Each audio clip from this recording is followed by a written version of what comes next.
Now, we're going to talk about something completely different. Mr. Right. Or should we also talk about Miss Right or Mrs. Right? Let's welcome Joanna Clovelly. Joanna, good morning. Good morning. Thanks for having me on your show. Welcome. Thank you for joining us. Happy 2013 to you. And to all your listeners. Yeah, did you have a good holiday? It was fantastic. I enjoyed the beauty of what South Africa holds. Now it's ready for 2013 and what this holds for us. Okay. Talk about Mr. Right. What and who is Mr. Right? I think if we really need to unpack this word, Yeah. I think most women and most men, when they are of age, would like to find somebody that they can live their lives with. Yes. And their life partner, if we can call it that. Yes. But if we really unpack the word, what does Mr. Right typically mean for many people, Mrs. Right?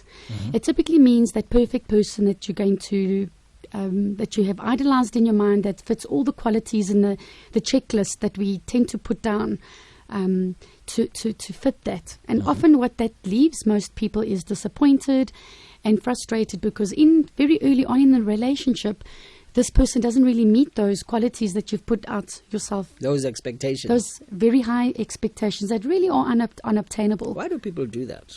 Why do we always have high expectations? I think Of others and not of ourselves. Well, it depends. I think some people do have very high expectations of themselves and then project it out onto others. So they set high standards for themselves, hoping that they're going to meet somebody that can live up to those standards too.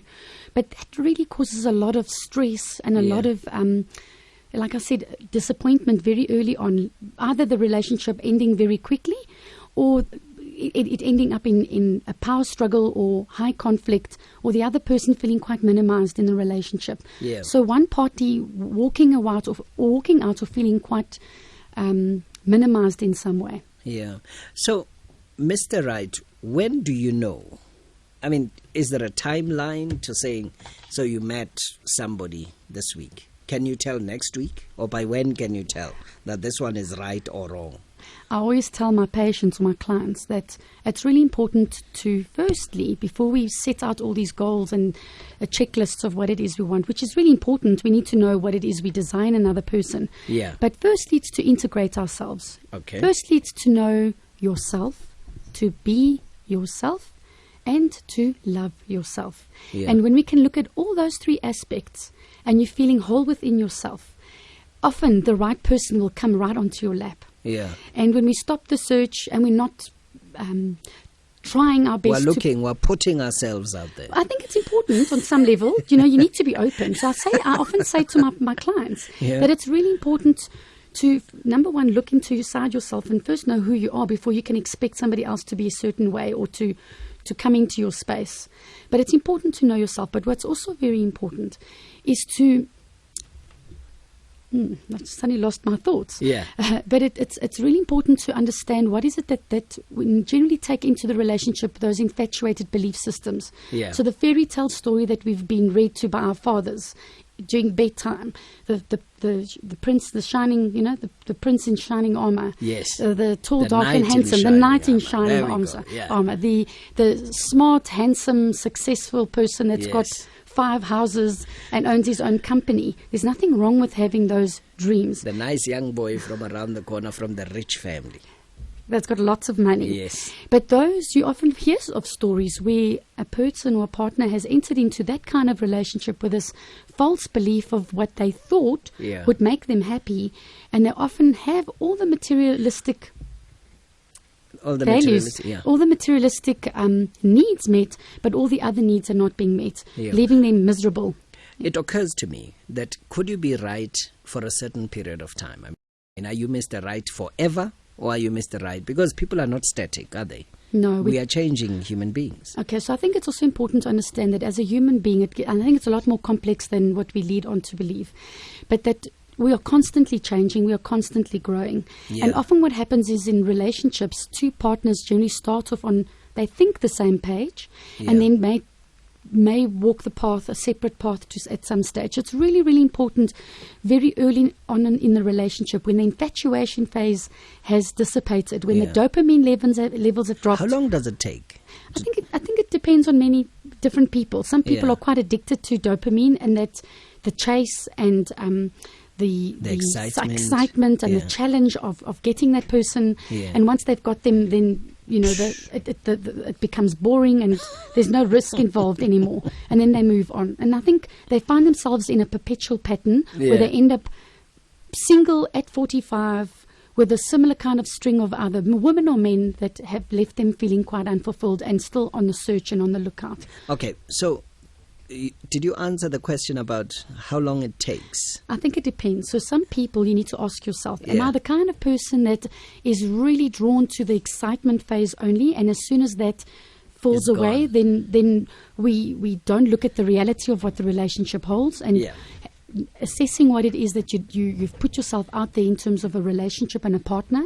You need to assess, are these expectations on these very high standards, are they realistic? Are they obtainable? Is it possible? And why am I doing that? Am I doing it because I'm actually setting myself up for failure? Joanne? Yes. Have you met Mr. Right? He's the right one for me. Is it different from Mr. Right? Mr. Right for me means that it's somebody that is respectful of me, that understands me, that treats me well, that has a tomorrow with me, that is committed to me, that attempts to try and understand me and fulfill my needs, and it's reciprocal. Okay. And I think when we can, for me, and hopefully as a therapist, that's something that's quite meaningful for many people, that will shift, that it's not about what he has, how much he's worth. And how much he's worth and so forth, but really about the value in millions in the person that this person holds, the kindness, the honesty, the intimacy, not only sexually, but also in the words, in what we share, in the ability to be vulnerable, to be yourself. Okay. Let's take some calls for you. 0891 104 207. So, what are your thoughts about Mr. Right? Have you met Mr. Right or Miss Right in this instance? And who and what is Mr. Right for you? Are you addicted to, what is it, dopamine? We say dopamine, but dopamine, yeah. Are you excited only about the chase and all of that? What are your thoughts? Give us a call at 0891 104 207.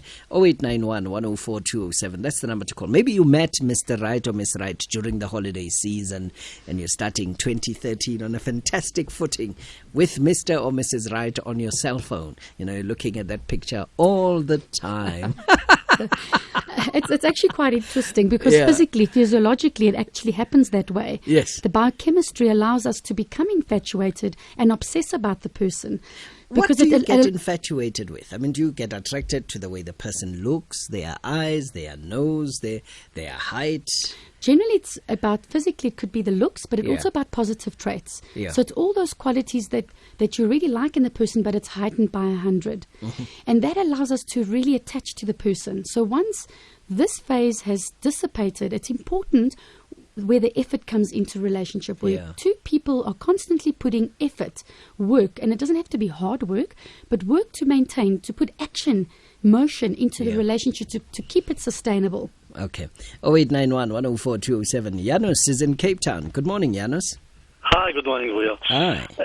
I would like to expand a little bit this discussion, not only to Mr. Right, but also to Mrs. Right. I think also in this discussion, for me, what is important, not a person for what is from outside, looks like from outside, but from inside. And I'm happily married for many years.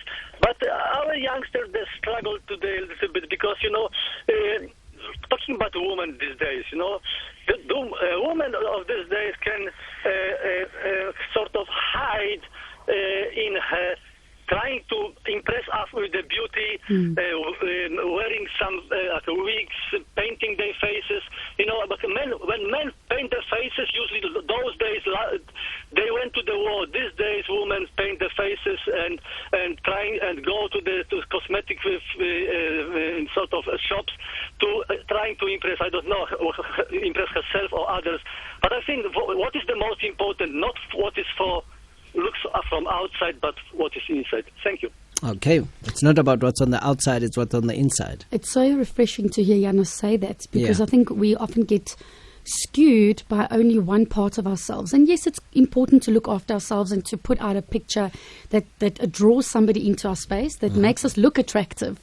But really, you're not going to be waking up in the morning with makeup and painted fingernails and brushed fresh smelly breath. It's not necessarily going to be the case. So it's really important to know that when the mask comes off, When the hair wigs come off and the painted face comes off, who is that person behind the mask? When do you get to know that? When does the mask really come off? Because, I mean, the mask, there's a physical representation of it, but there's also the other behavioral manifestation of it. When does it really come off? I believe that we need to understand what it is we feel. So when we're suddenly feeling a lot more secure in the relationship, when we're suddenly feeling a lot more open, and we're suddenly finding ourselves sharing things about ourselves that we not normally would share in case we may be judged or scrutinized or potentially risk the fact that the person might walk out the door because we're sharing something that is uncomfortable or shameful, or you're potentially risking this person leaving you because of this information. When you find yourself doing these things, it's letting on that you are really forging a solid, secure relationship, a good attachment, and that you're becoming yourself in this relationship, finding yourself laughing a lot more, doing bad habits that you'd normally keep reserved only for your family members. So you find yourself doing these sorts of things with a person that you're starting to really care for. Yeah. All right. Jeremy is in PE. Good morning, Jeremy. Good morning to you. Thank you for taking my call. You're welcome, Jeremy. Thank you. I've listened to you for years, and I've watched you on TV for years. I just want to advise people against the use of the word I in any relationship. Ban the word I. Take it out of your relationship so it's always we and you. Okay. That is a very good strategy. Not I, we and you. Yes, that is a very good strategy and a very helpful tip for many people, because we often it's statistically also shown that relationships end up 50% in divorce. So when we become less self-focused, and that can be quite difficult if you're either a very independent person and you've been fending for yourself and you're self-reliant, and suddenly now you're finding yourself having to share yourself on all sorts of levels, financially, emotionally, intimately, and on so many levels. The chores at home, how you put your furniture at home, how you set things out at home, suddenly with another person that's got their own ideas, it can become quite challenging. But it's so important what the caller has said, is that it's not anymore just about you, yourself, me, myself, and I. It's about an us. It's about a togetherness. It's about a connectedness. So it's moving away from perfectionism or finding a perfect partner, but a connected partner, a person that you feel connected to. When does the connection happen? At the outset, or is the connection something that you can work on? Is it an ongoing process? It's an ongoing process. So, like I said earlier, the physical attraction is probably seen as a launch pad in terms of setting two people together. You find other people starting off on a very good note in terms of friendship. So it's really different for many others. They start off connecting to somebody else based on any kind of need or unmet need. Could be that you're sharing with somebody, there's a social connection, you have a similar interest, you do rowing together, you're spending time, on the riverbanks, and suddenly from friendship and similar interest, it turns into something a lot more romantic. 0891 104 207. Tweet at Mbuli Vuyo. Text 33726. Kevin is in Durban. Good day to you, Kevin. Good day. How are you? Fine, thanks. And you yourself? Good. Good day. Do you know to find the perfect Mr. Right or Mrs. Right? There's going to be a lot of challenges that comes up with it. I mean, if you look at it, for example, disabled people, firstly, I mean, they sacrifice a lot just to be together, and you find a lot of people are actually quite happy. Then you find the elderly couples along to take their successes. As you can see, either the wife or the husband has actually taken a back stand. Either they sacrifice, like the Prince and the Queen of England. The Prince has actually allowed the Queen to continue with her duties while he sacrificed his personal life. Likewise, it's going to work. It's going to be both ways. And as I said as well, it's not about firstly, it's not about I, it's about we. And the other thing that comes in practicing, you've got to have the right attitude towards making a successful relationship. And having that positive attitude that works right around that is actually what defines it as well. It's always about never forgetting the blame game and always looking for the solution, the suggestion, always motivating each other, always encouraging each other. And the other thing that those core factors is honesty, integrity. Those are kind of things that they actually hold on to. And the turning point could be you meet on a bus. It could be it could be anything. It could be a conversation that stimulates. It could be by looks. It could be anything that could lead you to meaningful thing, but not necessarily everything that's good looks actually turns out to be long-lasting, because looks is never long-lasting. It's actually what's inside. So the inner qualities, as I mentioned, is actually what actually holds fort and holds water. Okay.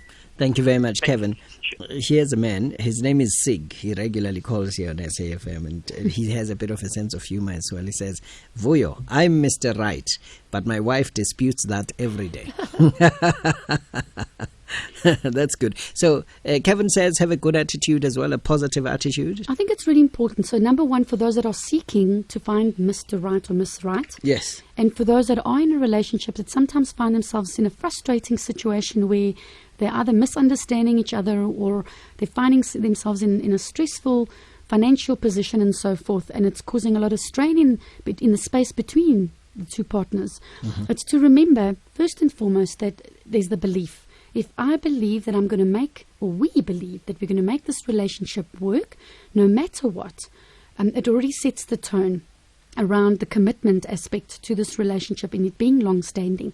And we will do whatever it takes to keep on creating the connection between us. So I think that is a very important aspect, is to know, to have the right attitude towards this person and not to find alternative ways to fight. So talking about blaming each other, well, it's your fault, it's not, or taking on too much blame. Well, that is inevitable. At some point that will come. But it's to find a constructive way to dealing with a problem rather than pointing fingers. Are you able constantly. to do that, though? I mean, for the duration of a relationship? Because inevitably, I mean, all the niceties get removed at some point, for whatever reason. All the niceties come off and the gloves come off. And then, people go hammer and tongs after each other. I mean, are you still Mr. Right or Miss Right then? Probably in that moment, no. You probably want to wring your partner's neck. Yes, you do. But I think, and that's when ego starts playing a role, is that we start putting ourselves in a position of rightness rather than what's right for the relationship. So, often we were talking about a mentor in our previous conversation. Yes. But having either an elder or a mentor that you can look up to and talk to regarding how they made their relationship work for 40 or 50 years. What ingredients did they have to make this cake so edible for so long?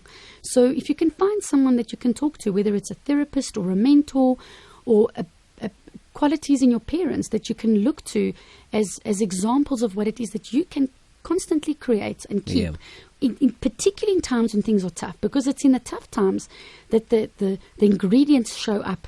It's not necessarily when times are going well. Okay, let's speak to Botsafela in Vanderbijl Park. Botsafela, good morning. How are you, Mr. Vuyo? I'm fine, and you? I'd like to say Happy New Year first. Later, Happy New Year to you too. Mr.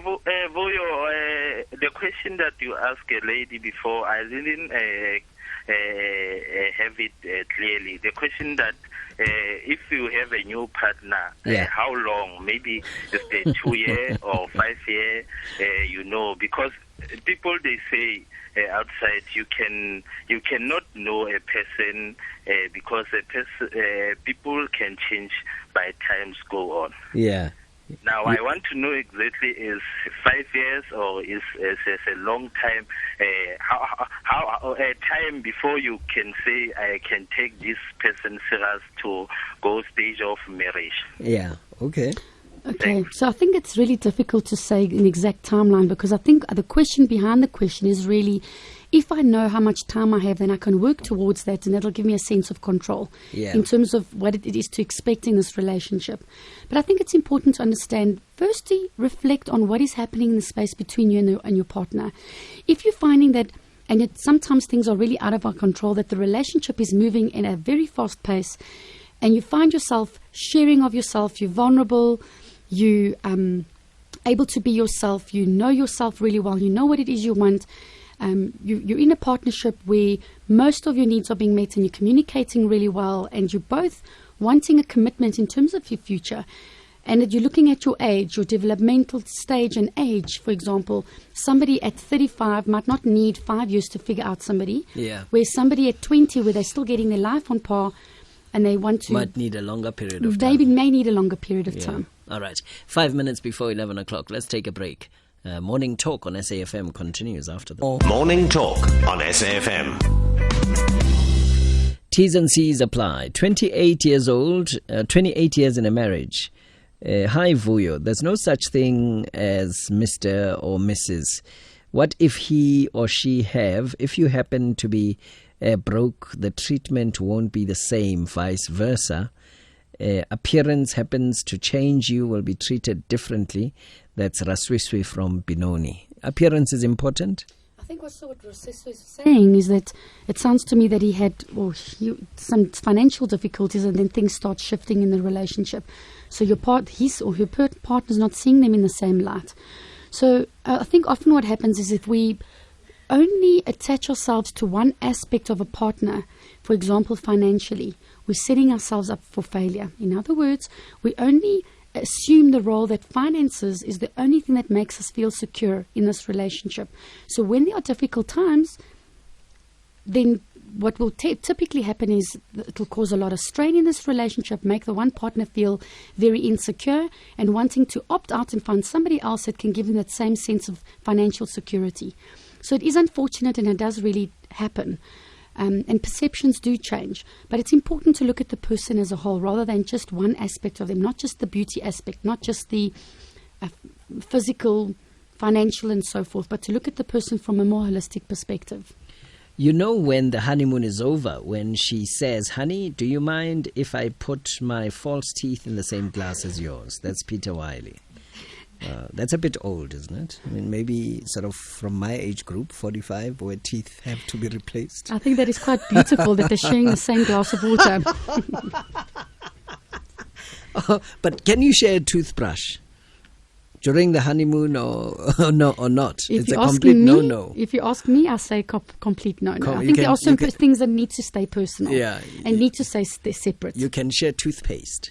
For sure. But not the brush. For sure. There's some things that you keep separate to keep your own identity. It's very important. All right. Hi, I'm a white girl involved with a Muslim guy, but our parents will never accept this if they find out. Anonymous. How do you know they will never accept it?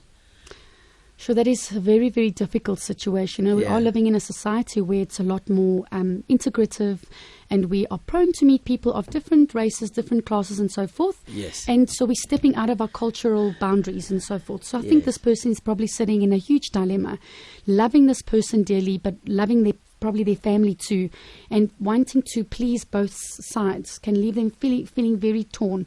But they have to take a step. They have to make a decision. Yeah. And at some point, pain will be involved. If they can understand, pain will be involved. Either one set being disappointed, either she will take the step and disclose, because I believe the truth comes out anyway. To disclose it will disappoint their parents, and find a way, whether it's through therapy and so forth or a mediator, to help the family system mediate and find a way to connect with this other person and see the value in what that person holds. One last one quickly. How do I deal with a partner who has a victim mentality, where blame game is the norm? When you can help them understand that is a very disempowering position. Yeah. And rather finding another constructive way to dealing with problems and finding solutions, and helping them understand that we all, in any kind of relationship, we co-create the space that is happening in between us. Okay. If you'd like to reach Joanna and perhaps get more advice about how to become Mr. or Miss Right, the number to call is 011-450-3576. Joanna is a clinical psychologist and director of Psych Matters Family Therapy Centers.